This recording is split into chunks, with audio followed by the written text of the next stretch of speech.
financing your next billion gain insights into successful engagements with venture capitalists and investors.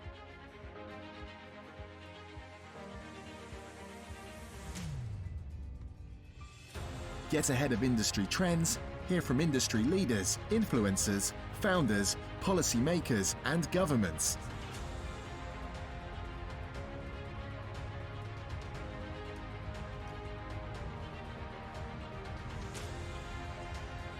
Stay in the know on how to finance your next billion. I can see from our chat that we've got Barbados is here with us. And we also, we have Andre, who's going to be joining us later. He has a class in London and he's going to be joining. So welcome back to Facebook Live for all those who are participating on Facebook and those who are live streaming from Davos. Good afternoon, good evening, and good day to many of you. And good morning for all those who are waking up on the West Coast in California and joining us live via live stream. Today, we're going to be talking about reimagining growth, collaboration designed for resilience and reinvention. And I think I selected one of the best people that I know who could actually speak on this. I actually was on one of her summits here back last year, and we talked about resilience and reinvention. Actually, I'm sorry, that was in 2023, but that was a wonderful summit. She brought in, it was Dr. Joy Vaughan, and she brought in people from all over the world to discuss the topic of how do we become resilient, what types of things we can do, and how do we reinvent. So I'm not going to take her thunder. I'm going to let her speak to us. Dr. Joy, would you just give us a few moments, a few, information? Take as much time as you need. I can't say a few with you because you have a long, illustrious career in what you've done. So why don't you tell us a little bit about Dr. Joy Vaughan? Thank you, Vaughan, and thank you, participants, for just being here. This is an awesome opportunity to speak about resilience. I think resilience for me has been experiential. Falling down, getting back up, reinventing, forward. That's a process. And in that process, you learn what to do, what not to do, and how to move forward. And for me, I'm originally from Barbados, and I came here when I'm, a teenager, and I went with my dad and went forward with that, and really had to be on my own. So I really had to be resilient in terms of taking time to reinvent what was. I've gone through several reinventions, being an author, trying new things, trying new horizons. And I wanted to talk today about resilience, not so much in terms of getting up from where you are, but falling forward into something great and exciting. This is a different context of resilience that I'm bringing. And when we talk about falling forward, particularly in reimagining, what could it be for the future? Now, I'm not just talking about 2025, I'm talking about 2050, 2060, and beyond. In the Caribbean, we have great opportunities for resilience of the nation. And there are a couple of things that undergird, I think, that. The first thing is clarity. A lot of people, it's virgin territory. That's how I look at it. And there's opportunities for collaboration, opportunities for people to really get together and do some good work. But the context of that, you've got to be very clear as to what you get into. People talk about the Caribbean, but each country is different. We have two countries here, Trinidad and Barbados. Although we are from the Caribbean, our countries are very different. And you're dealing with countries, not islands. So I think that's a really important point. And then looking at the culture. Each culture is different. What makes that culture resilient? Because we are resilient in the Caribbean, otherwise we wouldn't have survived. British colonialism, we wouldn't have survived any of that. And now we're at the threshold of coming into our own as viable nations who can be reckoned with on the world stage. So it's a perfect opportunity to, I think, collaborate.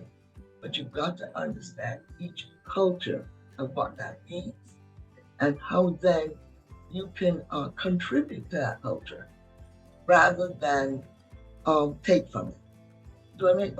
Am I making sense? Yes, you are. Yes, you are. Keep going. I love that. And what you're saying, it makes absolute sense because I love the fact that you're saying we've got to actually move forward in time because that's how we got from where we were to where we are because we looked forward. And so I love that. So, yes, please keep us on this same vein that you're going on. Yeah. Well, to do that, and I'm just thinking from my own experience, right?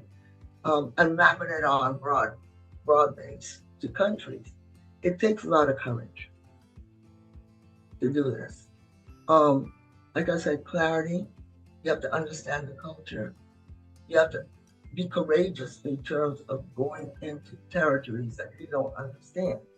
The first thing you want to do is spend some time, real time, understanding what you're going into. And then, you know, take a courageous move. Not with everybody. Learning from my mistakes, I thought that the government would have been beneficial. But really and truly, it's the private sector, the businesses that run the country quietly underneath. Those are the people you want to get to. And so it takes time to know the players, know who they are, and then see if what you have fits. Yeah. So that's the culture, and then see who you can collaborate with. But again, take the time to get to know people. Don't just rush in and think, here I am, the great savior. Because the main thing people have to do is to trust. People do business with people they know, like, and trust. And if you are going to come in like gangbusters, sometimes that always does not sit well with the culture. The other thing is, do we have great leaders in the curriculum? But the people who are actually going to implement and make things happen are the people on the ground floor, the workers, the working bees. And you have to get time to know them as well. I know Mary and Kimby and the people on the call can speak to this, where you have a body of young entrepreneurs who are really innovative and looking to collaborate with people. And I want them to speak to that as well as what can be done. You don't need a lot of people, you just need the right people. Am I making sense? Yes, most definitely. Bringing those right people to the table, Dr. Joy, can you just help us just take a look at how do we find new sources? Because you're saying bringing the right people to the table, sometimes the same old group that we have, we're stirring in that same soup bowl that we're looking at. How can we find new sources of growth, for our global economy? Because everyone now, what we're seeing is we don't have the borders from country to country. We basically can be talking just as we are today. We're talking across the world, around the world. We're broadcasting into Switzerland. We're broadcasting across Africa. We're broadcasting throughout Australia. So how do we bring those new sources that you talked about? How do we create those relationships, I guess is what I'm asking. Yeah. I think you have to find the entrepreneurs, the young people, because they're also part of resilience is impacting the next generation. And there are people who, in technology, in AI, who are willing to partner. They just have not been able to connect. Yes? So, part of the whole process, and I'm glad that you guys are on here, because these are the people you need to connect with, really, to get the job done. At least they can start you on the path. They do need financing, right? But they're ready and they're willing to go. Some of them are members of FinTech. They've been working with that, and that's been beneficial. But to be able to really move forward, they need the financing, they need the capital. And I think to look at basic needs, food shortage, right? Because that's going to come up. Yes. Water, energy, right? Just the basic. Because most people, I believe, I might be wrong, are resilient, but the context of resilience is survival. We want the context of resilience thriving, and there's a difference. You're moving it in a totally different way with that. I love it. I love it. Because generally we don't hear that, is that we think about resilience, like you said, that's from the bottom up. We've fallen down, we're trying to get back up. And I love the context that you are putting this in and where you're moving it to. I don't want to move us too far away from something that you just threw out to the table. I'd like to, if you don't mind, maybe calling to the microphone one of the people from FinTech, because FinTech says financial technology. And as we know, with building, rebuilding, and growing and strengthening an economy, we have to have finances. So if we would, that person, if you would call them to the microphone, I'd love them to unmute themselves and to tell us a little bit about FinTech and what they're doing. Kimberly, want to start? Hi again. Actually, I am not into FinTech. I am actually in EdTech, education and technology. So I can pass on the mic to someone who is more involved in FinTech. I do have a FinTech background. I did work in that field once upon a time, but my main focus right now is not in FinTech. Okay. So you're in educational technology, yes? Correct. Yes, I'm EdTech. Yes. I think that's a good point, because that's a good place to start. Yes. You've got to educate people as to the new paradigm and remove the fear of moving forward. I remember talking to Mary, and the number one thing is we're looking at shifting mindsets. That's the main thing if you're going to be dealing with anyone wants to move forward. Is anybody else here from FinTech? Some new people have joined.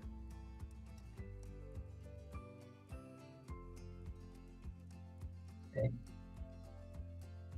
Well, I would ask Kimby if you can share what you will about education tech, because as Dr. Joy has said, that is one of the areas that we have to do first. Just like what we're doing now, we're bringing awareness. So we definitely would love to hear from the education community. So what you can share with us, I would ask that you unmute yourself and please share that with us. Sure. Good morning again, everyone. My name is Kimby Ross Jones, and the name of my company is Rent My Tutor. We provide STEM education to young learners in the form of STEM education. So we look at robotics, coding, primary and secondary school tutoring services, right? We are actually considering adding FinTech, and that is where the interest lies, to our line of services, because I've recognized the importance of having young learners know and understand the importance of FinTech. I think it's a bit too late when they learn about it. So I want to start introducing young learners into FinTech education from as low as the primary school level. Okay. Excellent. And I love that, where they're looking at education and they're spreading it around and looking at how learners learn and where are the learners, so that they can actually address in each of them in each of those segments, and not a one size fits all. Thank you so much for that, Kimby. Mrs. Jones, we will look back to you as well as to others as we go forward. What I want us to kind of look at is, we were talking about the fiscal space and the monetary policy tools. How do we get our policy holders in on all of this with the new frontiers and these different sources that we have for growth.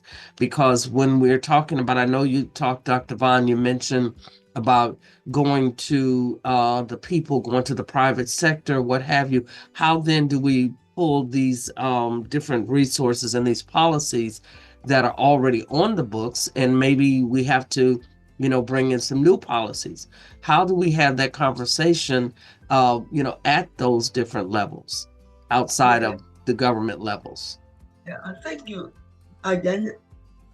the key people that you can identify who they are, and then bring them to the table, kind of like this, like a mini summit, and then have a real discussion as to what's really happening. I'm going to turn this over to Mary. Mary had some really good ideas. We chatted a little bit. So, Mary, would you like to chime in? Are you there? Unmute yourself, Mary, and then we can hear you.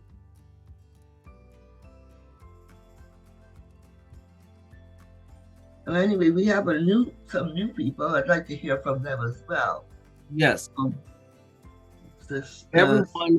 Everyone is welcome to chat. This is a discussion. This is not just simply a dialogue or interview. This is for us to explore the subject of reimagining growth and collaboration. So this is a collaborative conversation that we're having, and we're talking about resilience and reinvention. So I would like to, I see there's a Stephen Brown, Neil St. Hill has joined us, everyone, and I'd like for you to be able to speak, Stephen.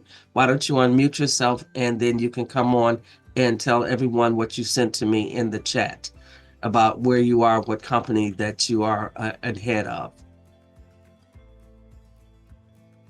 Ms. Campbell, excuse. He indicated that he won't be able to unmute his mic as his baby is still sleeping. So you may have to read it out to the chat.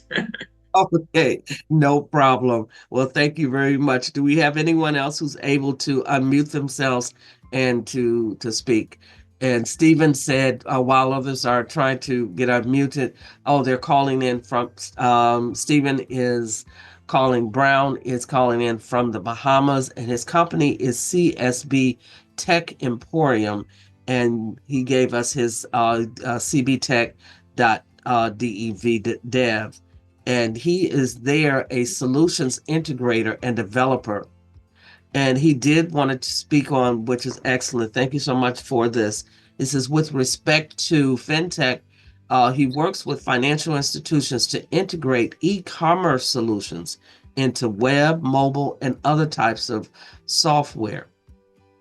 And that is that is definitely needed when we're talking about growing the economy. We're becoming very digitized. Mm-hmm. And so we really have to be able to work with our financial institutions. Stephen, I would also like to pull from your knowledge bank, and that is cyber security.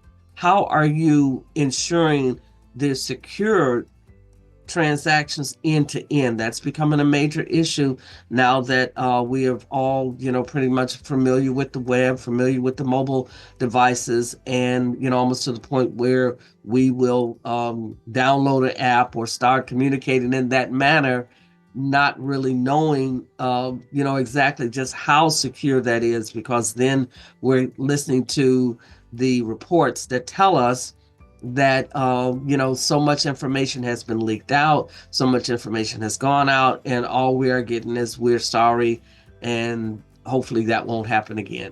So if you could put something in the chat to address that, that would be good. And so while he's putting that together, we'll look further. Hello? Hello? Mary. Yeah. Oh, yes, Mary, we can hear you. Okay, I'll just say a few things. So, my work is in the nonprofit sector, dealing with leadership, and I head up the Global Leadership Coalition. So I think this is really a timely discussion, particularly for young people. My focus is on young people between the ages of 18 and 21. Sorry. 18 and 29, and building leaders who are entrepreneurial. So the entry point is for building business or social enterprises. As the discussion was going on, I think there are two important things I'd like to mention at this stage, and one of which is that within this new economy, we are increasingly using technology, and that cutting edge technology is the driving force for economic growth and productivity. So it is important for entrepreneurs, and this was mentioned earlier, to have the skills to work with new technologies. That's one of the important things. Now, the other issue relates to, now, how do they get access to the tools? For young entrepreneurs, how do they get access to the tools?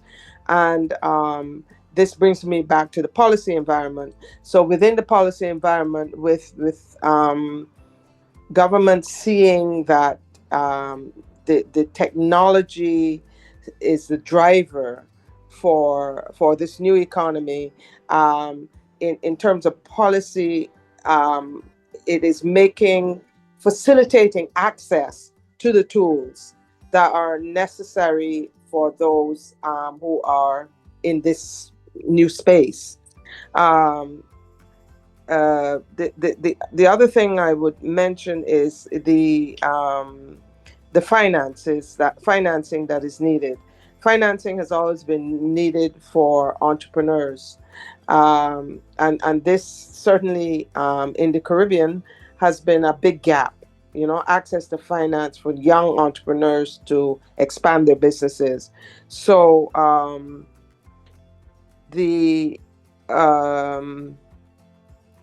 in terms of policy interventions, again, it is how to make the financing available, and also in a global environment. So our young entrepreneurs are not only working locally, but they're working internationally. So the regulation on access to the financing that's needed to operate in a global economy. That's what I would say for now. By 2050, our planet will be a vastly different place. By 2050, artificial intelligence will be everywhere. AI-driven stores will allow you to purchase goods without cashiers or waiting lines. AI will diagnose and treat patients, manage transportation, and analyze massive quantities of data. AI chatbots and voice recognition systems will sound like and behave just like real people. AI will be implemented into robots. By 2050, robot dogs and other pets will serve as companions. Robots will dominate factories and begin to serve as teachers, cooks, pharmacists, law enforcement officers, athletes, and other professionals.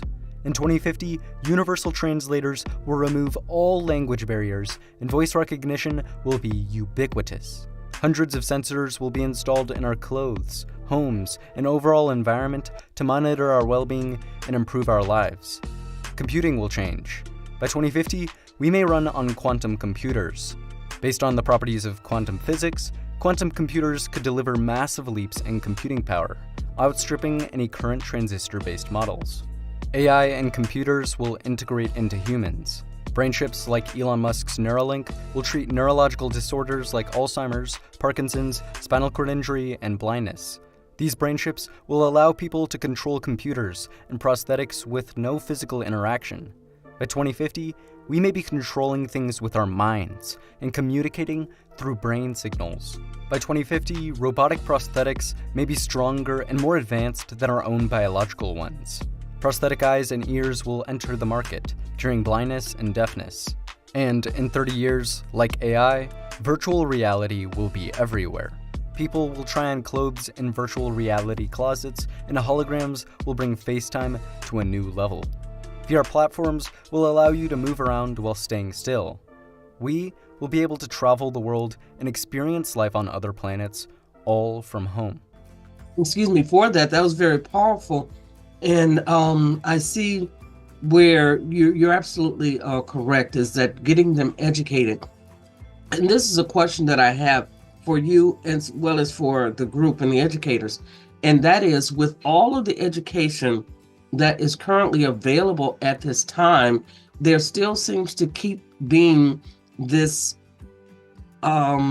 issue that people are not as educated as they need to be.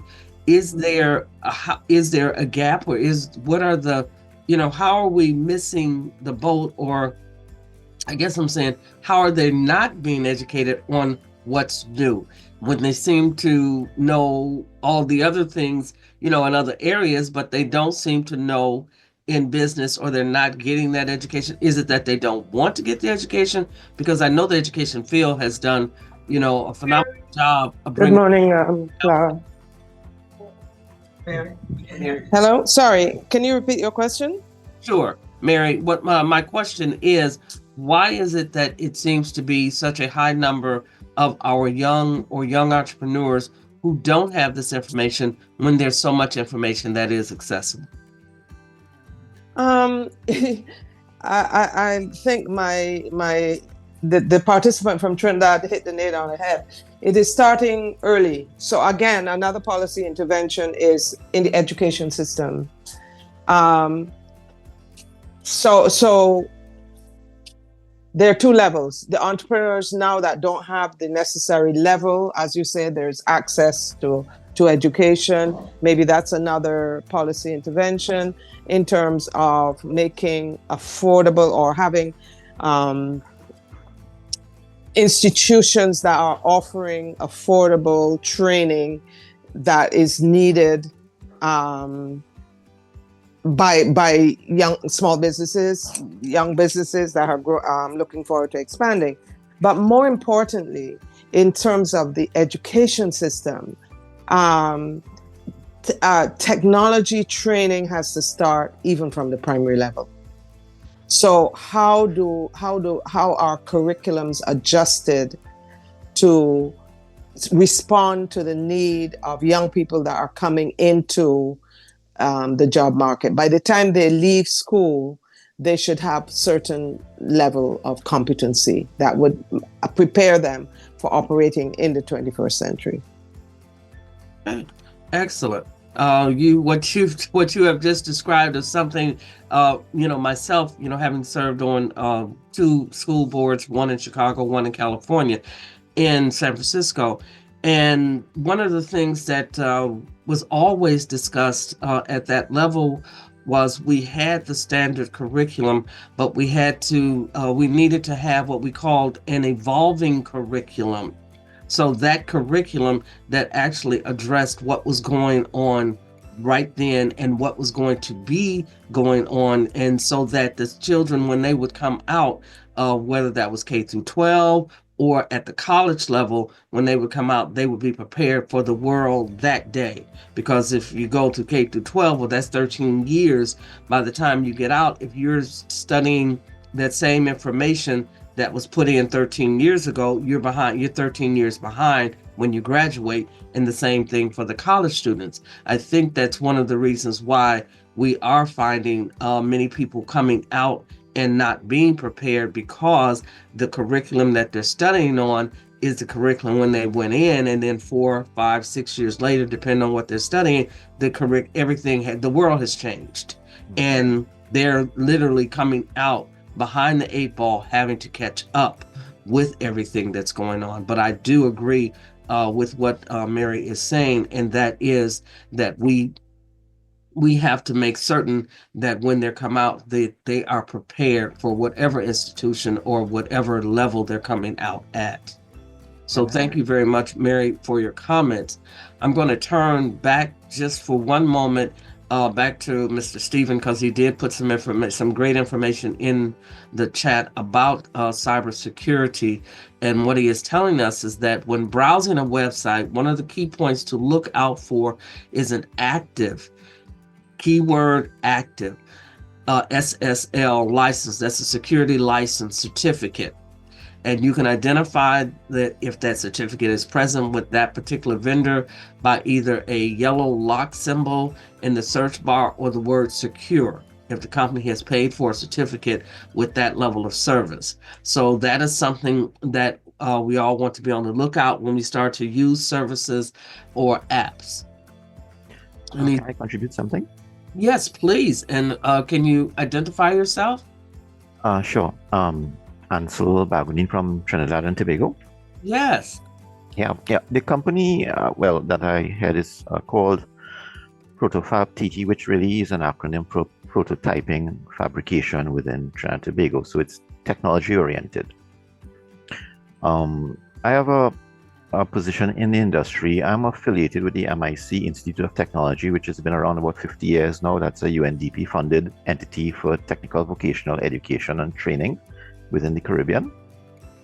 And I'm an engineer by training, but I've been involved in technical vocational related activities that include product development, technology product development for commercial purposes in the Caribbean. So from where I sit, the gap that exists, at least within, let's call it the English-speaking Caribbean, like Eastern Caribbean and Jamaica, what we've observed is that while financing is a perennial problem, the challenge we face within the Caribbean is that we tend to operate in what we call mercantile economies, where it's an import, markup for profit, and resell to the local population. And foreign exchange, which is used for those imports, is sourced via government sources by and large through what we call central banks, which is like the Federal Reserve in the United States. So what we have is a situation where we have centralized structures in the economy where it's not really a free market. The exchange, what we call the exchange for the US dollar, is controlled or manipulated by the central government. For instance, particularly in Trinidad and Tobago right now, businesses cannot access US dollars for imports to the extent that they would like. But what has happened in Trinidad, and it's starting to happen in Guyana and Suriname as well, is we suffer from what was called the Dutch disease that took place in the 70s with Holland, where we had an oil and gas based economy, which allowed a lot of earnings in foreign dollars, but not value, purely selling minerals, exporting minerals, oil, gas, and petrochemicals. So what has happened in the economy of the country, which has driven the education as well, is that young people learn to try to get, let's call it white-collar jobs in industry, which paid relatively well. But now that the economies of some of these countries have collapsed because of oil and gas reasons and so on, what's happening is that there's a lot of, gang-related crime developing. There's poverty, yes. There's infrastructure depreciation within the country. And all of these elements impact opportunities for young people when they graduate. Okay, that said, in terms of the environment that we live in right now, what is happening on the ground, so to speak, what I'm involved in specifically is, yes, I've developed technology, but I also go to the extent of commercializing said to the point of exports, which means we create value, we manufacture said value, and we export that for earnings, as opposed to importing, marking up, and reselling with no value add. Okay, I deal with a lot of young people. I train young people, young technicians, young engineers, and so on, toward this end, towards commercializing and creating self-employment, creating new industries, creating new products that the world wants or will pay for, to create sustainable income that's not dependent on government-funded institutions or government-funded jobs. Okay, the gaps that we experience specifically in Trinidad and Tobago, because that's my space, is in the technical vocational field, young people don't have access to the hands-on use of technology. They have access to, yes, smartphones, but that's the end use of the technology. They don't have access to the components that create a smartphone or what those technologies are. Software alone doesn't do it. something like a cell phone requires a hardware level of technology that is virtually non-existent in terms of development in the Caribbean space. So how then do these young people in this modern world create technology with that hardware gap that exists? What I'm talking about specifically is electronics, what we call Internet of Things, and related technologies. While what persons such as Kemby is doing by introducing young people to robotics and so on using pre-purchased kits, none of these kits are indigenously developed in Trinidad and Tobago, which means we're still importing and using, but from an educational and introductory purpose. But what happens next? You can't really develop a commercial product based on a kit that is a teaching kit. But this is what we're trying to do in Trinidad, and using that as an example. And that is a failure point, because what you're doing is trying to use a tool that's widely available to the open market, and you can't differentiate your product. Product differentiation is what adds value and what allows young people or persons to choose between two different products on the marketplace. So what is happening then? While I have identified the gap, what am I doing about it? And this is the important part now after this talking for so long. So what's happening at the MIC Institute of Technology at the Center for Renewable Energy and Associated Technologies is we've set up something called a mechatronics facility, which is robotics, yes, tied with all the associated technologies. I'm training young people. When we say young people, we're talking 18 to 25 years old. To actually manufacture, assemble, and at the end of the day, design new electronic and technology products for commercial purposes, not just for educational purposes, to actually train them to be entrepreneurs. So we're tying fintech into it. We have business start programs. We have access to financing via the competencies of the company to assist the young people in applying for grants or train them to do pitches for investors and so on.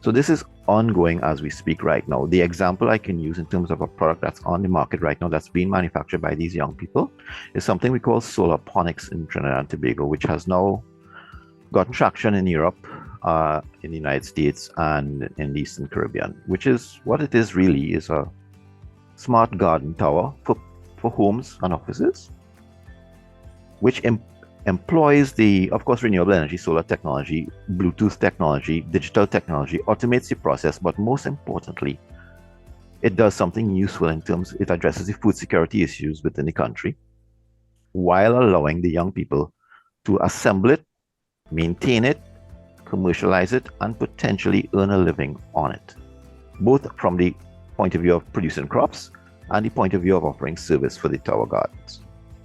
This has been on the market about 2 years, and what's important now is that we have achieved traction at the government level, because what we've done is not just create a product, we've created a product with a target market as an educational platform through primary or elementary, secondary or high school, and starting right now tertiary level education at the university level.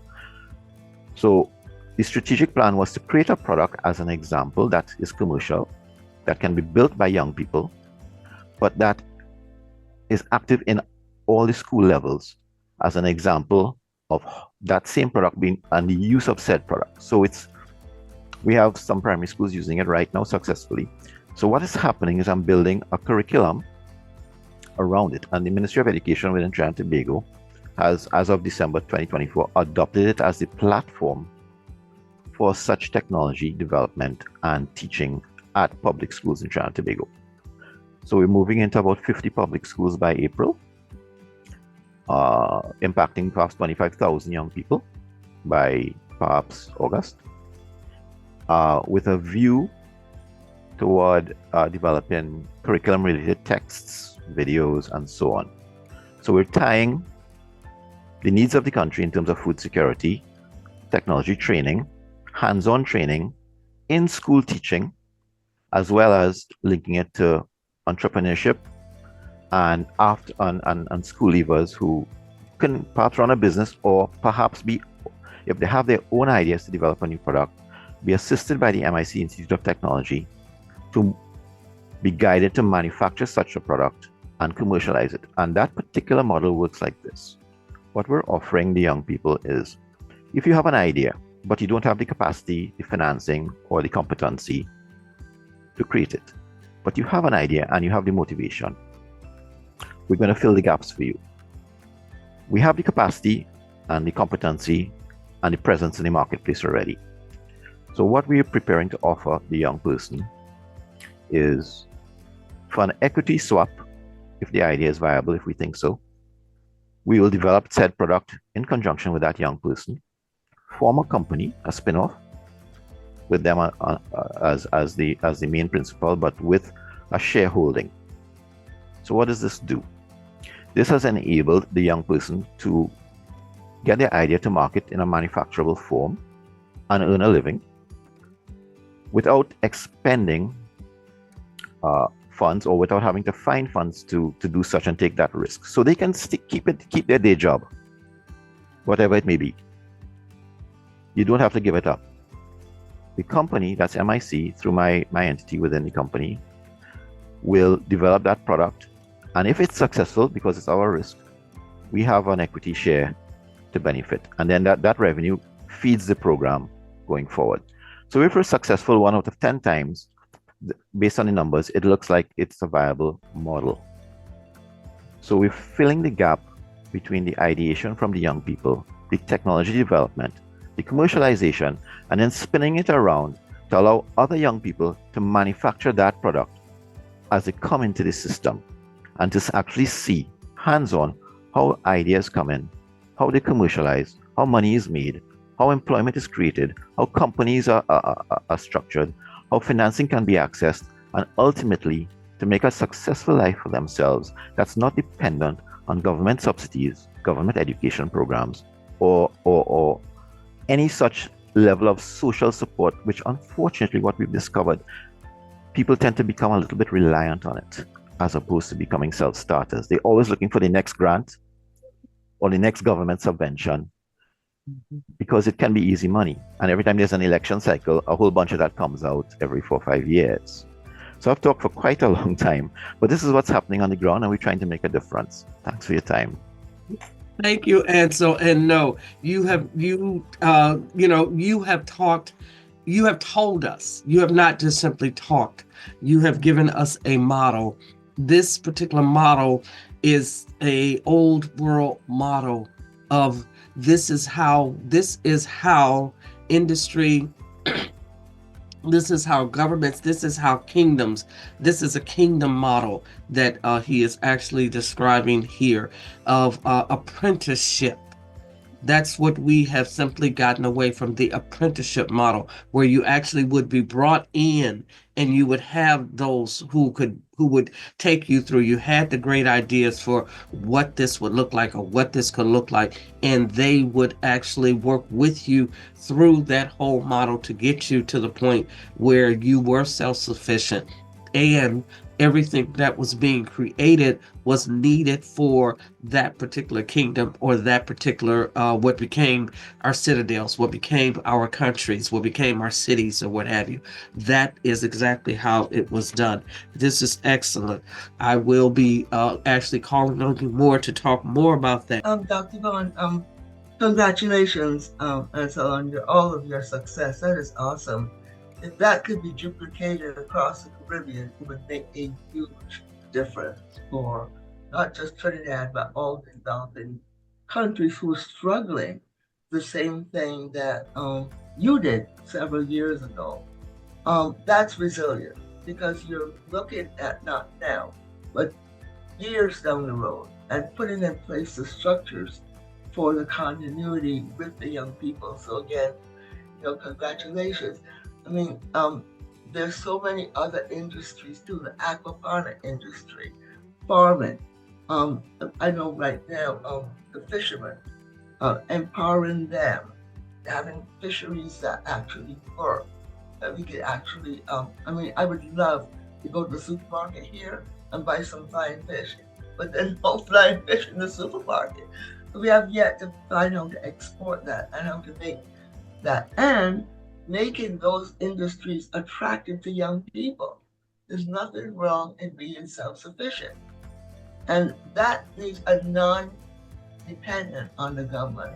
That's the mindset shift that needs to happen.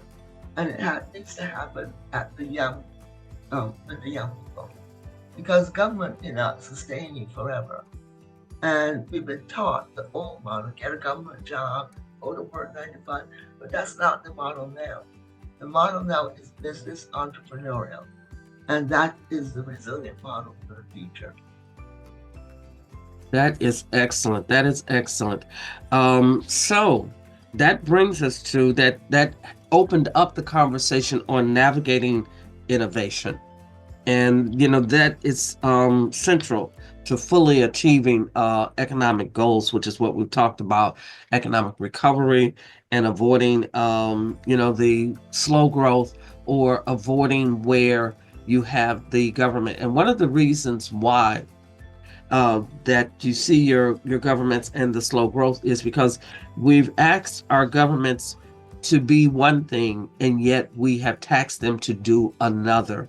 And we ask them to simply be a governing body that kind of governs the area and allows the people to actually be able to govern and do things themselves. But then we turned it around, and like Mrs. Mary Simmons was saying, we became dependent on the government, and then we became expectant of the government. And I think that's one of the things through all our curriculum, through everything that we're doing, that we're going to now, and that's something we teach. We are going to have to impart into the younger people, but the older people who are out there, the people who are already in business, have been in business for years, we are going to have to change our mindset so that we don't give them this simply get a job, but what are you going to do with that, the impact of that, and how are you going to become self-sufficient and self-sustaining with this, whatever it is that you're doing. So Dr. Joy, I would say navigating innovation. What are some of your thoughts? And then any thoughts that we have from the others, we can kind of explore that here in the next 5 to 7 minutes. Yeah, I think once you to navigate innovation, number one, you've got to shift the mindset of people from the ground up. And I love that youth are the best thing because they're open-minded, they're anxious, they want to learn. And they will take risks because they have that longevity. The rest of their life can be able to, okay, if this doesn't work, I can look at this. Creativity is the next thing that needs to be, okay, if this doesn't work, what else can we do? Mm-hmm. And we've lost and critical thinking. Those are the things I think to really have people be resilient and not to give up. So for me, it's all about faith and courage and really getting grounded in what needs to be done throughout the lifespan, not just your lifespan, but the lifespan of your next generation and the next generation. So you're just not doing it for now, you're doing it for the future. I think that's something that's really, really important to building that reinvention resilience model, to have that as a context and as a platform from which to spring from, which, Ansel is well on his way to doing that. Okay. Wonderful. Wonderful. Did anyone else have a comment or information you might want to add about how we navigate innovation that we haven't heard from?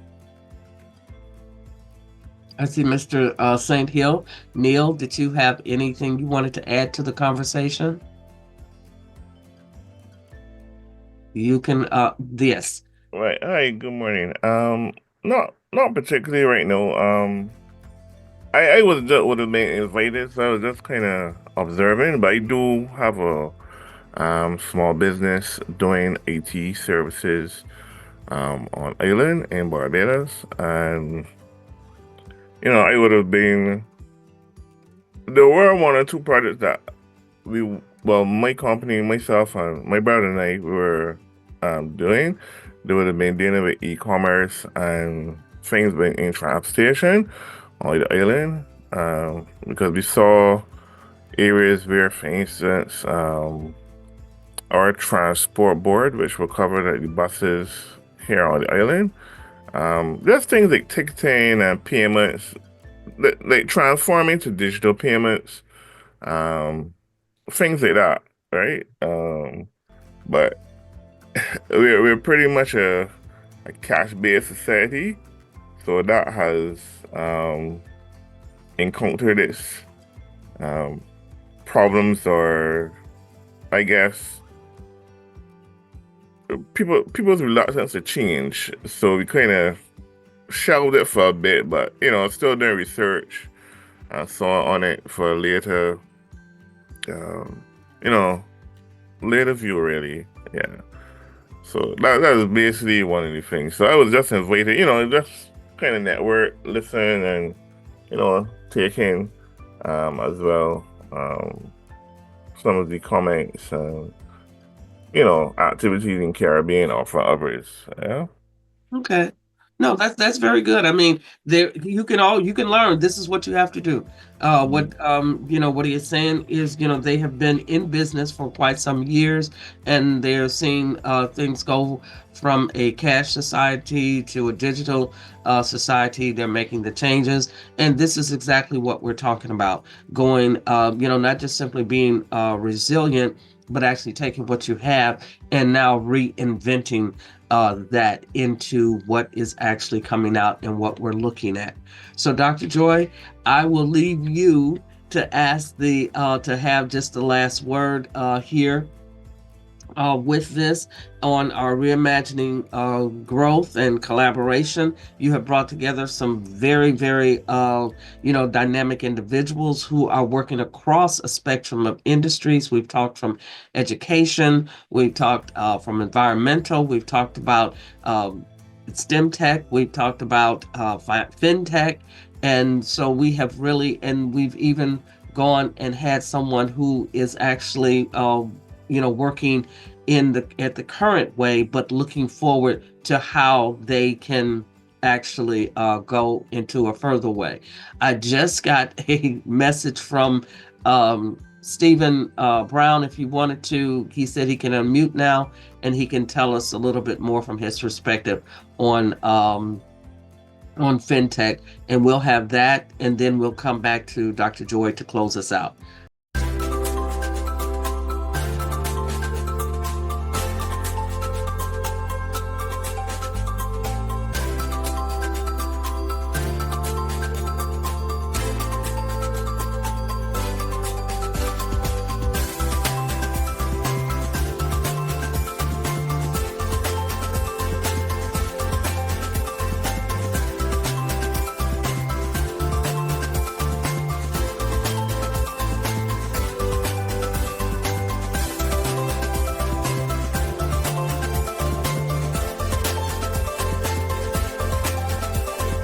Stephen, if you could unmute yourself and go ahead on and tell us what you can about fintech. Hello, everybody. Good morning. It's unfortunate that I was unable to join earlier, but the discussion has been dynamic, and I appreciate forums like this, as it allows persons to express themselves and allow persons to divulge information that otherwise they may not have had access to. So, as I mentioned in the chat, we're a solutions provider, and we though we do not develop our own fintech solutions, we do work with fintech providers to provide other businesses like entrepreneurs, small, medium business, enterprise, and government clients with the ability to have access to web and mobile app solutions that can now accept digital payments, e-commerce services, and everything in between. We do provide custom solutions. So what we have come to realize, particularly at the lower end of the societal spectrum, is that education is what helps to drive the the businesses with adopting new technologies, in particular digital payments and e-commerce services or solutions.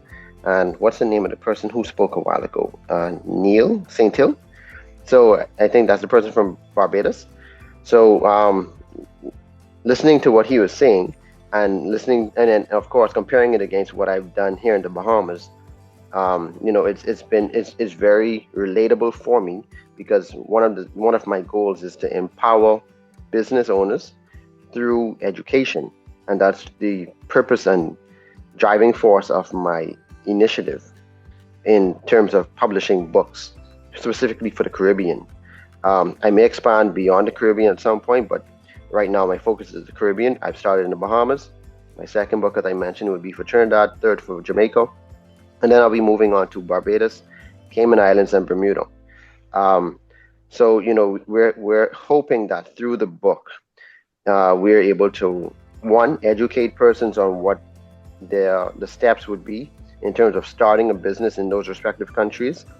Two, what payment gateway options or payment service providers are available for each of those countries. Three, how to select which one is best applicable for your business. And four, how to get it integrated and how to get your website started or your mobile application started, so that you're able to now utilize these services and take advantage of the opportunities that are available through these types of applications. So our goal, of course, and not to take up too much more time because I know we're at the end, our goal is to, like I mentioned, empower. And through my book, I've now been invited to the Program Advisory Committee at the University of the Bahamas for Computer Information Systems. I've also been invited to teach 2 courses on e-commerce at our Technical and Vocational Institute here in the Bahamas. And we have done work with companies or groups such as the United Nations Development Program, where we've produced the mobile applications for the government of the Bahamas, the government of Bermuda, and thirdly, we'll be starting to do a consultancy for the government of Jamaica in short order. So that's just me to wrap up. Thanks for entertaining me, and I hope that I was able to bring some light as to how I think education plays a significant role in one, empowering, and two, enlightening persons on what opportunities are there. Well, thank you very much. I appreciate that, Dr. Joy. Yeah, I think what we've heard is the new paradigm is business and entrepreneurial education first, with a caveat, like Ansel said, of moving that education to merchandising, product development, merchandising, and then ROI. That seems to be the real pathway, particularly in the Caribbean. You have powerful people here who can support that effort. Okay, very good. Well, thank you very much. And I want to thank all of you. We have had a very powerful hour this morning here in the United States, this evening in Davos, Switzerland. So we are so thankful and grateful for everyone who is listening, everyone who is online, all your comments and information. And you have been enjoying FYNB, Finance Your Next Billion, live into the World Economic Forum in Davos 2025. Thank you again. I enjoyed it. Dr. Joy, as always, it is a pleasure to have you. And what I can always count on you to do is to bring the heavy hitters to the table. And today you did it. You brought them out. Thank all of you who have spoken out and talked about your businesses, what you are doing, and what you are doing for the future. We really need to have all of you, and I look forward to having each of you individually to be a guest on FYNB Talks. Thank you so much. Have a wonderful rest of the day. Thank you. Financing your next $1 billion? Contact us to be a guest. Join us for the next show.